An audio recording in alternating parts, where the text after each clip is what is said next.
Hey everyone, it's Mr. Wobble94. I hope you're doing well today. I'm still trying to recover from a cold I got over the last week or so when I was at the beach with my family and my wife, and my niece got me sick. So I've had a cold for like a week now. It's driving me nuts. I'm almost over it. I'm very close. My voice is much better today. And anyway, when I went on vacation, I was really wanting to finish up some more Dragon Ball Super volumes of manga, and I bought a bunch of them. I had some already, a couple of these volumes, but I bought everything else surrounding that to finish off the Maro arc. Of course, he's the newer villain that was introduced at the end of the Tournament of Power in the previous volume, Volume 9, which I reviewed here on the channel. And then I started on Volume 10 on my half of the car ride that was done, where I got to just be the passenger. My wife drove the rest of the way to that beach in North Carolina called the Outer Banks. In case you haven't been, it's really cool.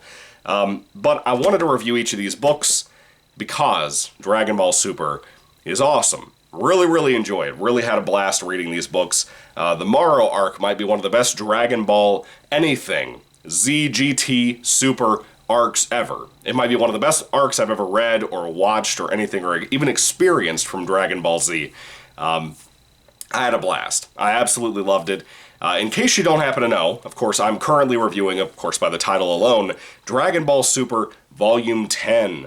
And of course, the subtitle of this, I figured out the subtitles are actually on the back of the book. This one's called Maro's Wish. See, it's listed right here. Maro's Wish. But this was the pickup continuation after Volume 9's introduction of this new villain, who is a magician, warlock, whatever you want to call him. He looks like a ram or a goat. His name is Maro.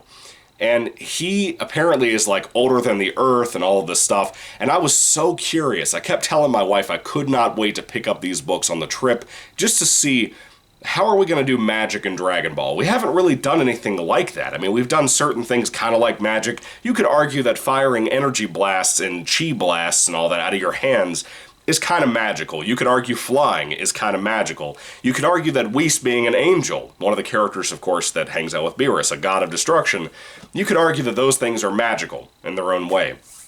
And I understand where you're coming from. But, like, I was curious with the end of Volume 9, what will Maro's powers be? This new villain who showed up, who Goku and Vegeta, who are now galactic patrolmen like Jaco, are going to have to go beat this guy down, you know? We knew he had some ties to Majin Buu. That's really highlighted in this volume as well as the entire Maro arc. I really loved this book. It was fantastic. Every tease that we had from Volume 9 going into this, Volume 10, were so worth it, dude. It was such a blast to just read this and enjoy it and really get into it and really just observe everything going on. It was wild, man. This thing starts off immediately with some momentum, whether it be the beautiful art from Toyotarou or the amazing writing of the fight scenes and everything else that kick off this book immediately, where Vegeta and Goku have to go stop Maro. From Akira Toriyama, of course, the creator of Dragon Ball. This is one hell of a volume. If you haven't read Dragon Ball Super before, this might be one of the best ever. One of the best volumes of Dragon Ball ever. Now, I haven't read everything from Dragon Ball. I haven't even read the manga for Z, and I've read like one volume of Dragon Ball from back in the day. But Super is what I've been reading to continue off my obsession with the Dragon Ball Super anime that I just recently watched for the first time ever. This is incredible. This was a great introduction to really get into Maro, find out some of his abilities, and I do want to talk about that briefly too. As much as I love the ties to Majin Buu, as much as I love the fight scenes and everything else in this, some of the new characters that are being introduced, like Miru, however you say his name, he's a galactic patrolman as well that Jaco can't stand. As much as I love all of the new things that are happening in this volume, the space travel stuff that I always liked back in the Z days with the movies, like Return of Cooler, for example, or Cooler's Revenge, whatever the Meta Cooler movie was. I can't remember the title of it off the top of my head. I'm also sick, so forgive me. But I always liked the space travel element to Dragon Ball Z, or even down to like the Frieza saga with Namek and all of that. That stuff was really cool to me. I feel like Dragon Ball does even better when it goes that fantasy route. GT really nailed that sometimes too. Now, this is really focused on developing Maro. And the fight scenes are fantastic. I have to tell you though, the magical abilities of Maro are really not amazing. They're interesting. It's kind of interesting to watch how Goku and Vegeta can try to stop this guy as the volumes go on, and I believe in the next volumes, really when we start to find out more about how Maro's powers work, that stuff was really cool. I really enjoyed Maro in general. I think he's a phenomenal villain, one of the best villains of Super ever. If you consider like Jiren a villain, this dude's better than Jiren, in my opinion. This is an incredibly tough villain. It's one of those really great creations of a villain, kind of like Cell, kind of like Frieza, that just seemed like an unstoppable force, man. Seemed like the elite of the whole world and universe, man. Maro seems like he could beat down Cell and Frieza like they're nothing. He seems like a straight-out threat, like a really big threat, and I love that about it. I love how that looms over the story. As soon as you open up Volume 10, it feels like the destruction of the universe is inevitable, even though you don't know much about this guy. Toriyama's writing is incredible, how he's able to capture that kind of thing. If you love Dragon Ball, I think Volume 10 will be right up your alley. If you love the fighting nature of Dragon Ball, I think you're going to be right up into this, and I think that story is going to be a big thing for you. However, just understand, this arc is long, man. This was 6 volumes of the same story. If you include Volume 9, that's 7 volumes that covered this storyline, that they end halfway through Volume 15 here. But this is fantastic. I had a blast. Volume 10 was phenomenal. If I had to rate it on a 5-star basis, I would easily give this a 5 out of 5 stars. It absolutely was a home run.